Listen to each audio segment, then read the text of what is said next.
샬롬. 오늘 또 주님의 은혜와 평강이 여러분과 함께하기를 축원합니다.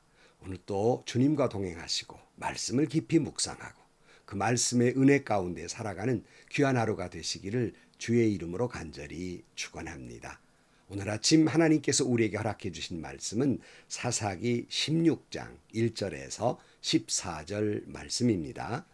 삼손이 가사에 가서 창녀를 하나 만나 그의 집으로 들어갔다. 삼손이 거기에 왔다는 말을 들은 가사 사람들은 그곳을 에워싸고 밤새도록 성문에 숨어 그를 기다렸다. 동이 틀 때를 기다렸다가 그를 죽이려고 생각한 그들은 밤새 가만히 있었다.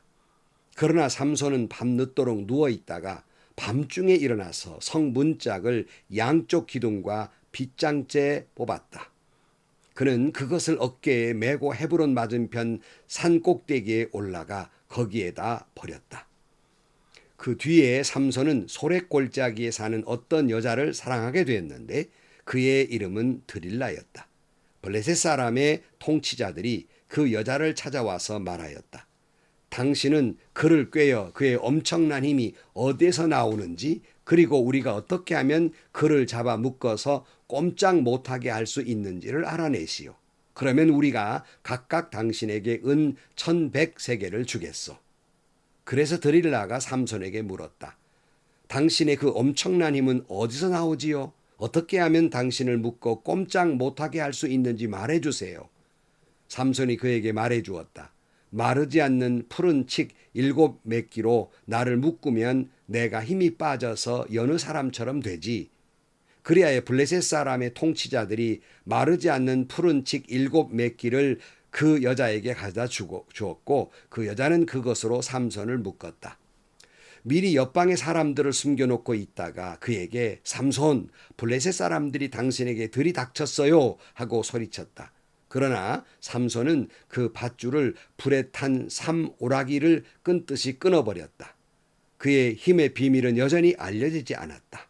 그러자 드릴라가 삼손에게 말하였다. 이것 봐요. 당신은 나를 놀렸어요. 거짓말까지 했어요. 무엇으로 당신을 묶어야 꼼짝 못하는지 말해주세요. 삼손은 그에게 말하였다. 한 번도 쓰지 않은 새 밧줄로 나를 꽁꽁 묶으면 내가 힘이 빠져서 여느 사람처럼 되지. 드릴라는 새 밧줄을 가져다가 그것으로 그를 묶었다. 미리 옆방에 사람들을 숨겨놓고 있다가 그에게 삼손, 블레셋 사람들이 당신에게 들이닥쳤어요 하고 소리쳤다. 그러나 삼손은 자기 팔을 묶은 새 밧줄을 실오라기에 끊듯이 끊어버렸다. 그러자 드릴라가 삼손에게 말하였다. 당신은 여전히 나를 놀리고 있어요. 여태까지 당신은 나에게 거짓말만 했어요. 무엇으로 당신을 묶어야 꼼짝 못하는지 말해주세요. 삼손이 그에게 말하였다. 내 머리칼 7가닥을 배틀 날실에 섞어서 짜면 되지. 그 여자는 그것을 말뚝에 꽉 잡아 매고 그에게 삼손, 블레셋 사람들이 당신에게 들이닥쳤어요 하고 소리쳤다. 그러자 삼손이 잠에서 깨어나 말뚝과 배틀과 천을 뽑아 버렸다. 아멘.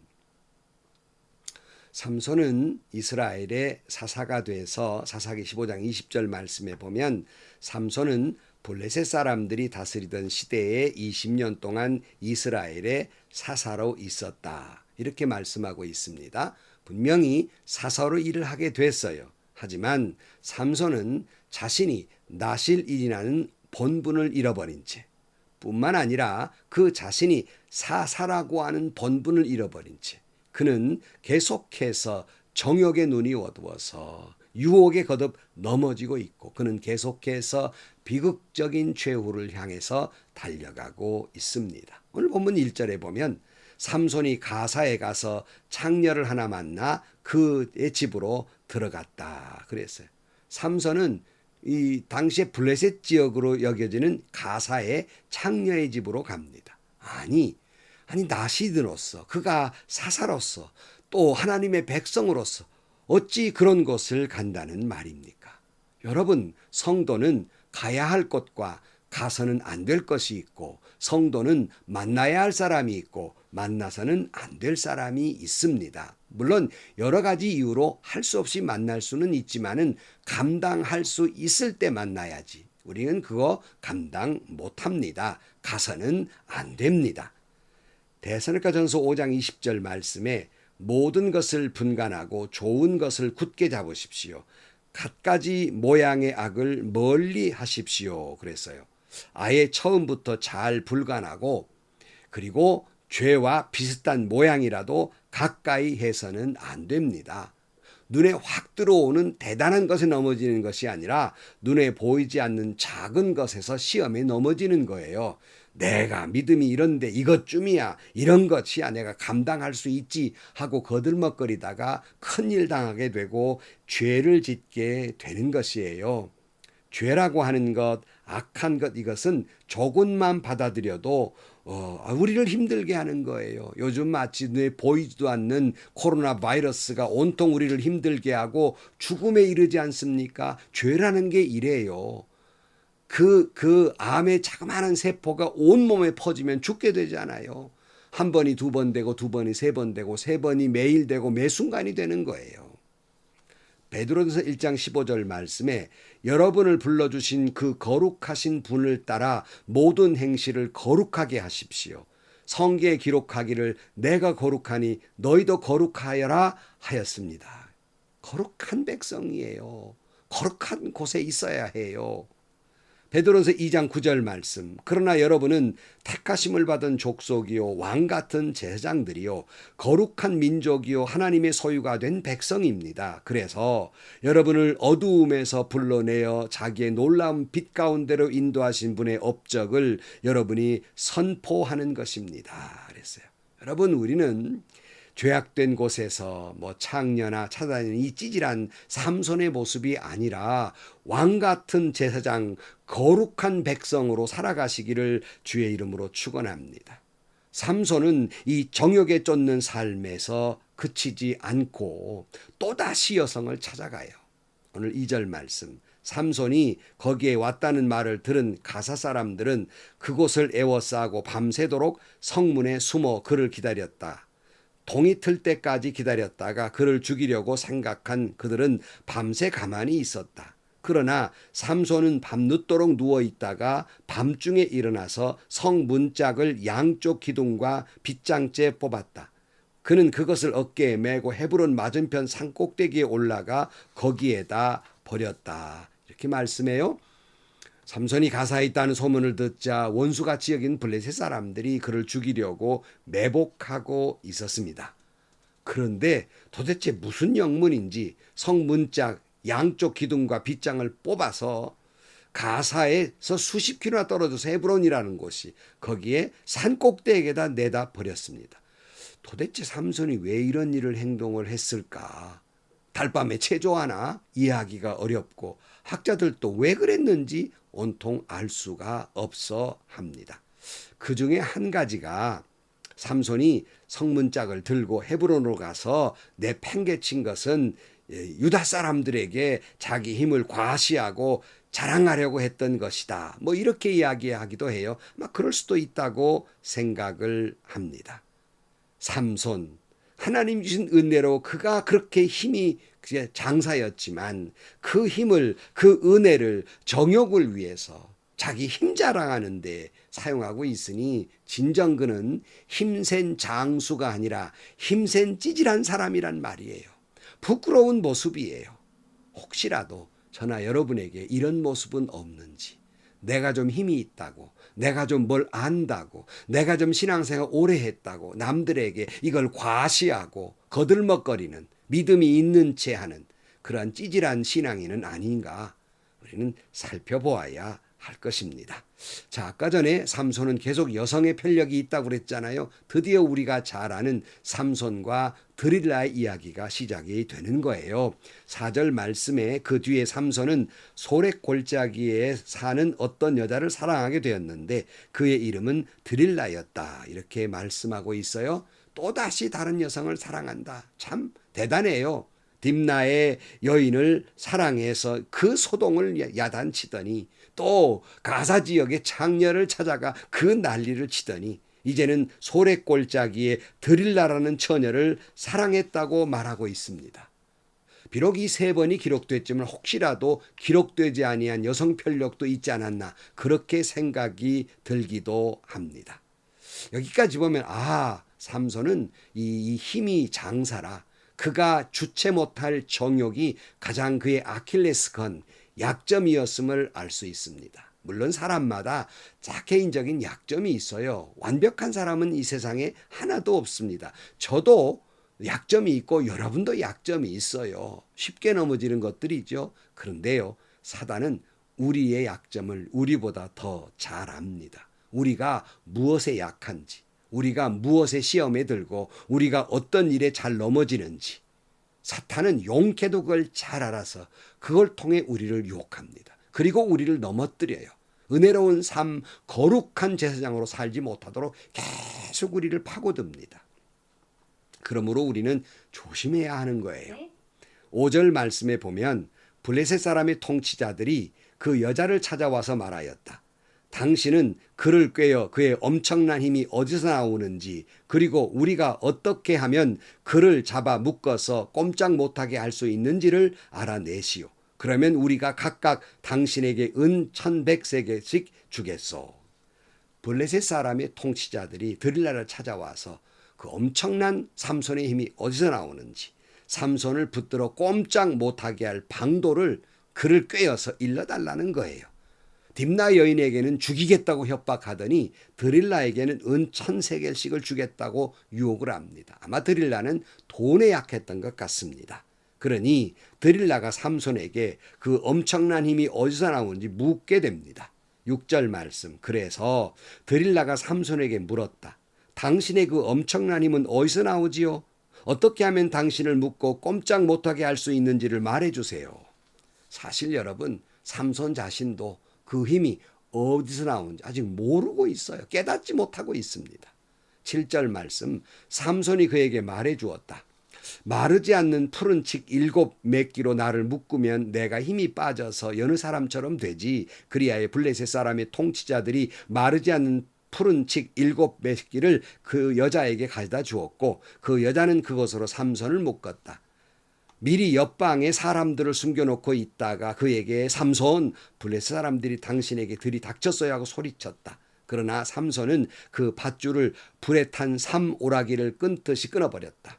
그의 힘의 비밀은 여전히 알려지지 않았다. 첫 번째 시도가 실패로 끝납니다. 그러자 드릴라가 또 삼손을 채근합니다. 10절. 드릴라가 삼손에게 말하였다. 이것 봐요. 당신은 나를 놀렸어요. 거짓말까지 했어요. 무엇으로 당신을 묶어야 꼼짝 못하는지 말해주세요. 여러분, 구체적으로 무엇으로 묶어야 꼼짝 못하는지 알려달라는 거예요. 13절. 그러자 드릴라가 삼손에게 말하였다. 여전히 나를 놀리고 있어요. 당신은 여태까지 나에게 거짓말만 했어요. 무엇으로 당신을 묶어야 꼼짝 못하는지 말해주세요. 삼손이 그에게 말하였다. 내 머리칼 7가닥을 배틀 날실에 섞어서 짜면 되지. 그 여자는 그것을 말뚝에다 꽉 잡아 매고 그에게 삼손, 블레셋 사람들이 당신에게 들이닥쳤어요 하고 소리쳤다. 그러자 삼손이 잠에서 깨어나 말뚝과 배틀과 천을 뽑아 올렸다. 두 번째도 실패하게 됩니다. 저는 이 드릴라의 질문 속에서는 하나님의 경고의 음성이 들립니다. 무슨 말이냐고요? 삼손아, 내 힘이 어디서 나오는지 모르느냐? 네가 나실인이기 때문에 하나님께로부터 나오는 힘이 아니냐? 그런데 그 힘을 그렇게 자신의 정욕을 위해서 사용하면 되느냐? 이것을 깨닫게 하기 위해서 당신의 힘이 어디서 나오느냐고 자꾸 묻고 있는 겁니다. 이 물음은 하나님이 그를 깨닫게 하시는 질문이 아닌가. 마치 베드로가 닭이 3번 울자 예수님께서 내가 닭이 3번 울기 전에 나를 배반할 것이라는 말씀이 생각나서 그가 회개했던 것 아닙니까? 이 정도면 나에게 어디서 이 힘이 나지? 내가 나신이기 때문에 하나님이 내게 힘을 주신 것이로구나 이렇게 깨닫고 재본분으로 돌아와 나실인과 사사로서의 사명을 감당해야 되지 않습니까? 그래도 도무지 깨닫지 못해요. 이제 내일 아침 다시 살펴볼 이야기입니다마는 드릴라가 세 번째 채근하자 괴로워 죽을 지경이 됐다. 괴로워 죽을 지경으로 계속 묻고 있고 하나님은 계속 깨달으라고 말씀하고 있는데 여전히 깨닫지 못해요. 한 번 죄악에 빠지고 한 번 정욕에 빠지고 특별히 남자들은 한 번 이런 여성에게 빠져버리면 영적 눈이 어두워지고 귀도 어두워지고 분별력도 잃고 말씀이 들리지 아니하고 정신을 못 차려서 계속 죄악 속에 빠지게 되는 것입니다. 그래서 우리는 이렇지 않기 위해서 우리는 어떻게 해야 됩니까? 부단히 주님을 바라보고 성령의 도우심을 구해야 하는 것이에요. 히브리서 12장 2절 말씀, 믿음의 창시자요 완성자이신 예수를 바라봅시다. 그는 자기 앞에 놓여 있는 기쁨을 내다보고서 부끄러움을 마음에 두지 않으시고 십자가를 참으셨습니다. 그리하여 그는 하나님의 보좌 오른쪽에 앉으셨습니다 말해요. 우리는 주님만 바라봐야 해요. 데살로니가 후서 2장 12절 말씀에 그것은 진리를 믿지 않고 불의를 기뻐한 모든 사람에게 심판을 내리시려는 것입니다. 주님을 사랑받는 형제 자매 여러분, 우리는 여러분의 일로 언제나 하나님께 감사하지 않을 수 없습니다. 하나님께서 여러분을 성령으로 거룩하게 하시고 진리를 믿게 하여 구원에 이르게 하시려고 처음부터 여러분을 택하여 주셨기 때문입니다. 그랬어요. 성령으로 거룩하게 하셨다. 우리는 성령의 도우심을 받아 이런 유혹에 빠지지 아니하고 거룩한 사람이 되어야 하는 것입니다. 다시 말씀드립니다. 삼손과 같이 이런 죄의 유혹으로부터 우리가 빠지지 않는 것, 넘어지지 않는 비결은 부단히 주님을 바라보는 것이고 성령의 도우심을 구해서 하나님의 거룩함을 이루는 것입니다. 오늘 또 우리 앞에는 많은 유혹들이 있습니다. 정욕의 유혹이 있습니다. 물질의 유혹이 있습니다. 쾌락의 유혹이 있습니다. 여러 가지 우리를 유혹하는 것들이 있어요. 그러나 우리는 거룩한 신부로서 왕 같은 제사장으로서 오늘도 그렇게 거룩하게 살아가는 하루가 되시기를 주의 이름으로 간절히 축원합니다. 기도하시겠습니다. 하나님, 우리를 넘어뜨리는 온갖 것들이 매일 매순간 우리를 괴롭히고 있고 넘어뜨리려고 합니다. 오직 주님만 바라보고 성령이 우리를 도우시사 이런 사단의 유혹에 넘어지지 아니하고 왕 같은 제사장 거룩한 백성으로 살아가게 하여 주옵소서. 예수님의 이름으로 기도하옵나이다. 아멘. 여러분, 이 순간에도 사탄은 밀가부르듯 여러분을 넘어뜨리려고 계속 유혹하고 있습니다. 여러분, 기도로 무장하고 말씀으로 무장할 뿐만 아니라 이를 위해 오직 주님을 바라보고 성령 충만해서 유혹을 극복하고 거룩한 제사장 주님의 신부로서 살아가는 하루가 되시기를 주의 이름으로 축원합니다. 오늘도 행복하시고요. 오늘도 좋은 일이 가득한 하루가 되시기를 주의 이름으로 간절히 축원합니다.